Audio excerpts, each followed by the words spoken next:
Olá, gente. Meu nome é Laura. Eu faço engenharia ambiental na Universidade Estadual Paulista de Presidente Prudente. E eu vou estar apresentando para vocês, então, a nossa pesquisa, que está sendo apresentada, então, no Fórum Ambiental Alta Paulista.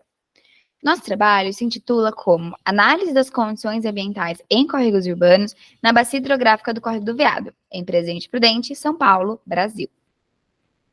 Essa pesquisa, ela foi financiada pelo CNPq, pela FAPESP e com o apoio especial da Unesp e da PROP. As autoras dessa pesquisa sou eu, a Beatriz Garcia, a Juliana Costa e nós três sob orientação da Daniele.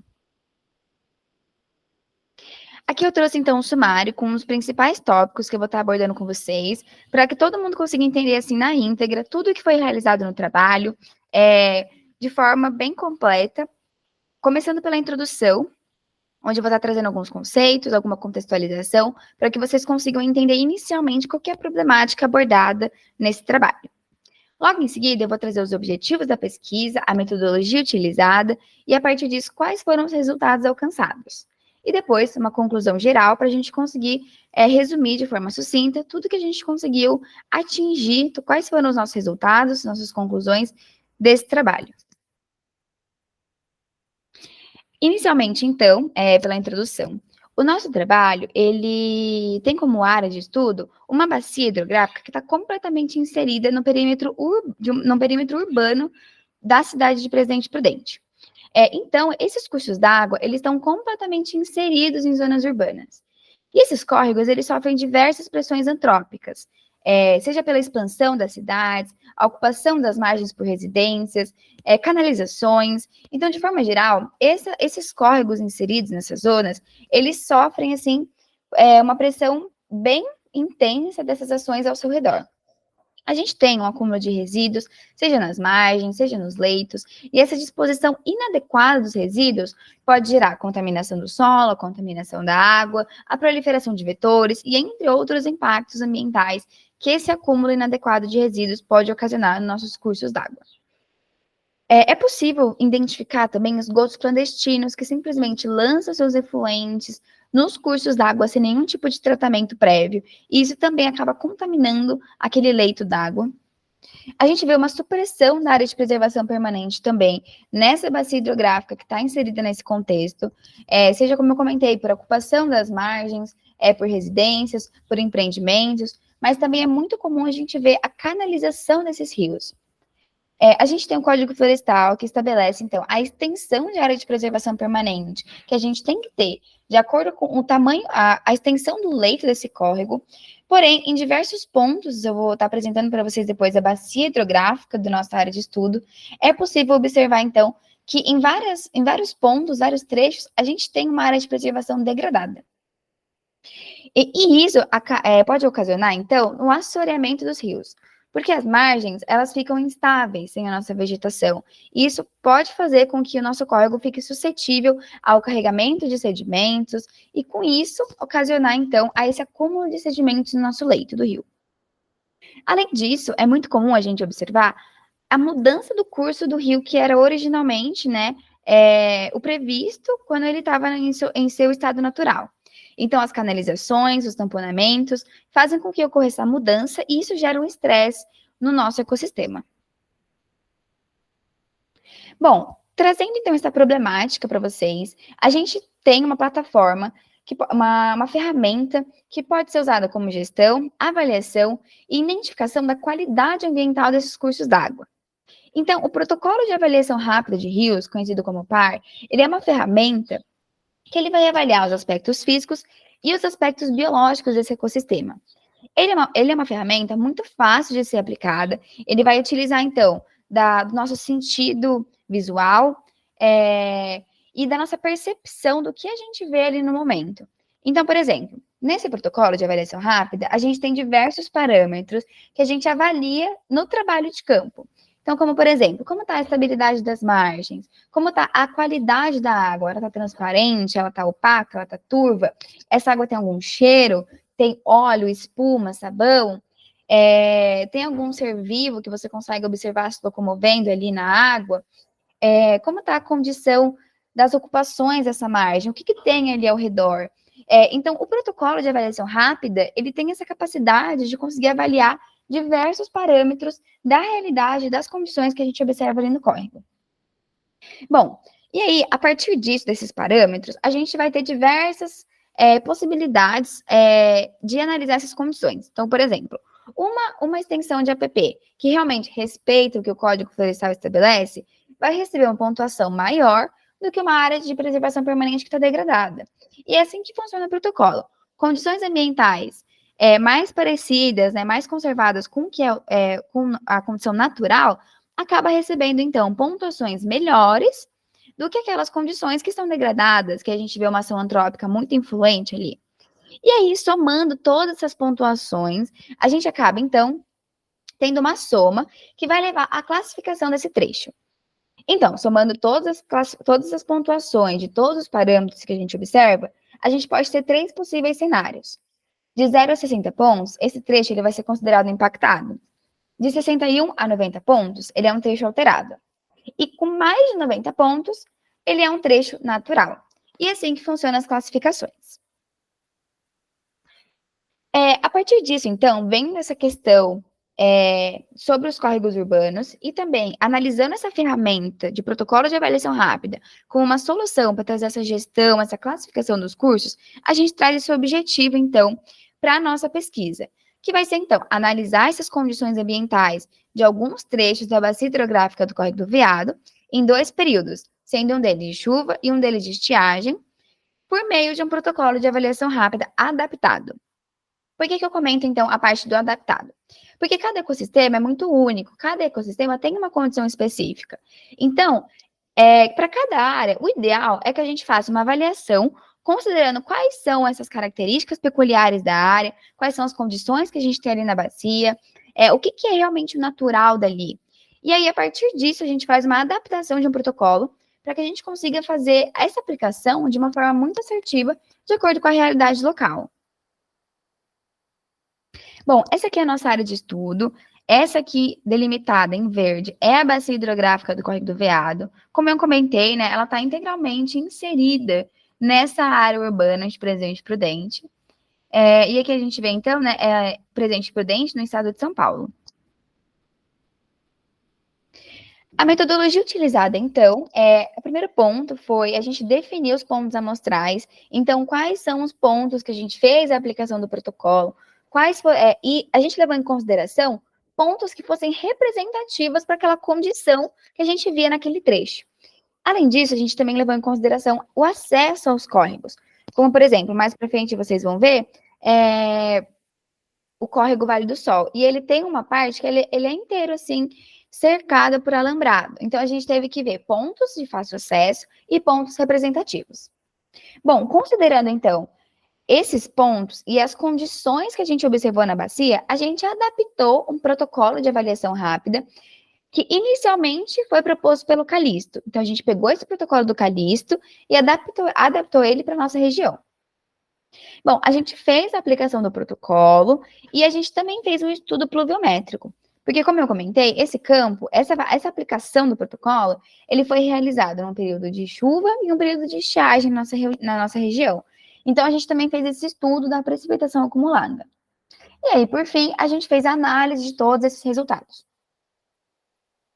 Bom, então, começando aqui com vocês, mostrando quais foram esses pontos amostrais. Aqui à esquerda, a gente tem o Córrego Vale do Sol, e em todos eles a gente teve 4 pontos amostrais. Então, o Córrego Vale do Sol e também o Córrego da Unesp, que é esse do meio, ambos são afluentes do Córrego do Veado. Então, a gente trabalhou 3 córregos. O Córrego Vale do Sol, que é esse à esquerda, o Córrego da Unesp, que é o do meio, e o Córrego do Veado, que ele corta a cidade inteira. O T2 do Córrego do Veado, ele na verdade é um afluente, que chama Água Bosco. Só que ele é quase ali na desembocadura no Córrego do Veado, então a gente acabou incorporando esses dados numa tabela só. Aqui são as datas, né, de quando aconteceu nossa aplicação do protocolo. Então, foi em dia 28 de março e dia 23 e 24 de junho. Esse aqui é um estudo, então, que a gente fez da precipitação acumulada, para a gente entender realmente quais eram as influências que essa chuva e esse período de seca tinha na aplicação do nosso protocolo. Então, o nosso campo foi em março, né, a gente vê uma precipitação de 125 de precipitação acumulada em março, e já em junho a gente vê como essa chuva diminuiu, porque é realmente uma época de estiagem. Começando então, trazendo os resultados. Primeiro, né, a gente teve o córrego do Veado. Ele é um córrego que sofre muita interferência antrópica no sentido de canalizações e tamponamentos. Então, o T1, tanto em março quanto em junho, ele foi classificado como impactado devido à sua pontuação. O T2, ele teve uma melhora na sua pontuação, que foi de 65 para 80 pontos, mas ele ainda continuou com a sua classificação de alterado. O T3, ele teve uma diminuição nessa pontuação, que foi de 40 para 30, mas permanecendo com a sua classificação. E o último ponto, o T4, ele teve uma melhoria de 15 pontos de uma estação para outra. E aí, isso levou a uma melhora na sua classificação, que foi de impactado para alterado. Então, T1, né, a gente vê que ele está com as margens todas impermeabilizadas.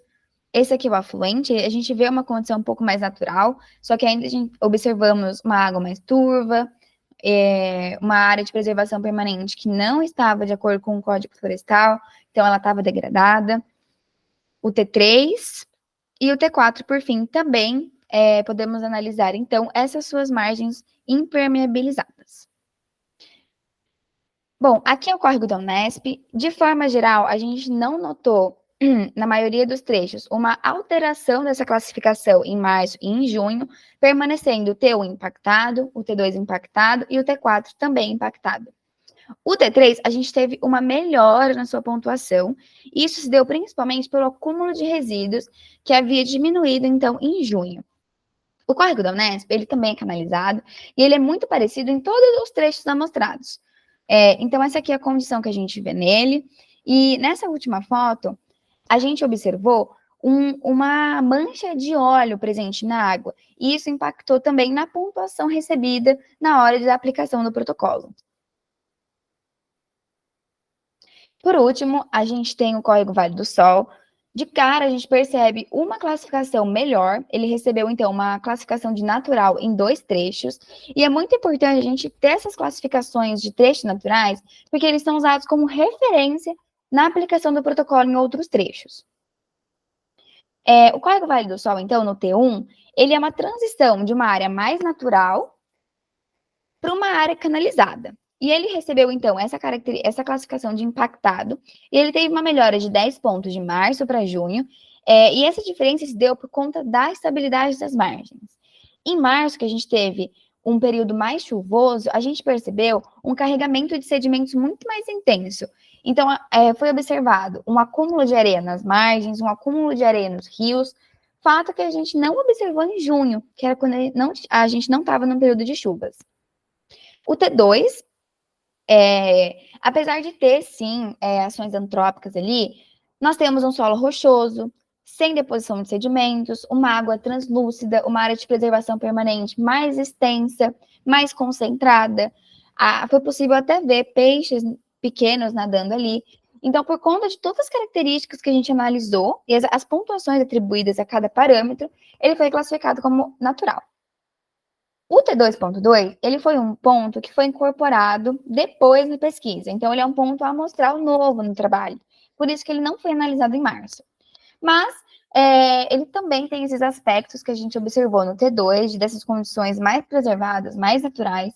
E ele também recebeu essa pontuação suficiente para ser classificado como natural. Já o T3, ele foi classificado como impactado. Ele foi estudado, né, a gente observou uma água mais opaca, uma água mais turva, um odor muito forte, muito característico de esgoto, umas 2 tubulações que trazem essa água de drenagem urbana e acaba fazendo espuma na água, a gente viu presença de óleo, a área de preservação também estava degradada. Então, devido a todos esses aspectos que a gente analisou, ele foi classificado como impactado. Bom, analisando então a introdução, que eu expliquei um pouco para vocês sobre a contextualização dos córregos urbanos, expliquei a questão do parâmetro de avaliação rápida como uma ferramenta de gestão. Depois eu mostrei para vocês como esse protocolo de avaliação rápida foi aplicado e implementado nos nossos trechos e as classificações que eles receberam, a gente teve, então, como conclusão que realmente a gente viu presença de alterações antrópicas e como isso influencia na classificação dos nossos trechos. A gente observou realmente que não houve mudanças significativas de uma estação para outra, apenas alguns trechos tiveram uma melhora nas suas condições e também alguns trechos alguma piora, de fato, mas ficou muito semelhante nos dois períodos. Trechos que estão canalizados, trechos que a gente vê essa impermeabilização das margens, conseguimos concluir que isso impacta de fato no ecossistema presente ali e acabou recebendo pontuações menores, que resultaram, então, em classificações inferiores. De forma geral, então, o protocolo de avaliação rápida, ele cumpriu com esse objetivo de avaliação, de classificação, que realmente foi o nosso objetivo proposto desde o início do trabalho. Então, esse protocolo, primeiro, ele realmente conseguiu ser adaptado para a nossa região, de acordo com os nossos estudos, de acordo com os nossos campos, com as nossas pesquisas. Nós conseguimos, de fato, trazer a realidade da nossa bacia hidrográfica representada no nosso protocolo, e a aplicação dele também foi muito efetiva para a gente conseguir entender qual que é a classificação dele. Bom, a gente tem um agradecimento especial, então, à FAPESP e ao CNPq, e aqui estão as referências que eu citei no slide, e muito obrigada.